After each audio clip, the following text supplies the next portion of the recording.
Exam. I hope ni sharp. Sorry man, ngisebumnyameni la. It's been 3 days manje singana case. For those who do not know, ngihlala eSoweto yabo. Igama lami Pelepele. 3 days. So right now ngidla ukudla okubandayo. You can check my veggie and some beef.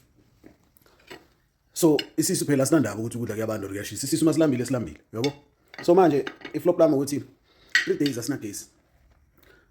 And ugogo wami before ashona bekahlala athi must always look on the bright side of life, yabo. So i-bright side engibhekile mina ukuthi mina ngikhalela ukuthi ngina 3 days ngana gesi. Kunabantu abangakaze baba no gesi in their lives. Baze bakhula babangangami ugesi abawazi, yabo. So that's what keeps me going. Ngiyabanda ke manje. Yabo isikhathi la. Isikhathi it's about 3:20 emini. If you check outside, ivalile imvula iyana. If you check la ema-window la, iyana imvula la.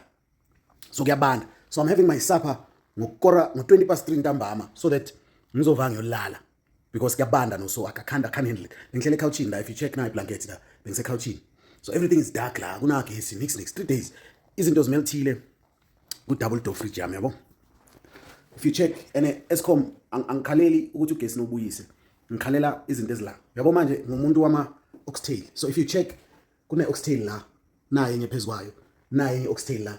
There's other oxtail lapha enzansi. So ngumuntu nje nama oxtail. Ene oxtail iyadura ukuthi ingahlala ngana fridge. West part nginama ice cream la. So sewamanzi manje so I can drink them. Nginalawa wama wafer nawa la edrawini. So I've got idwala ama goodies nani. Kumanzi yonke into imanzi no. So sekumele sidle ngenkani. So angazi le oxtail ngiyenzeni. Eskom manithi manithatha ugesi manje sicabangele man. Thina sidla ama oxtail. Uyabona? Siyacela bafethu man. Hayi kabi. Ene A grade le oxtail. Asila odopa khona. Siyanicela bafethu. Ene manje into ebhlungu ke ukuthi ngibhadala i-prepaid. Ngogesi we-prepaid nginamanzi we-prepaid. Ene ngisola ngathi la eSoweto since bathi asibhadali. Ngathi mawubhadala njengami ufela lokho. Ufela nje ukuthi uyabhadala. Because I think kahle iSoweto nje ngaka I think imi kuphela obhadala ugesi namanzi.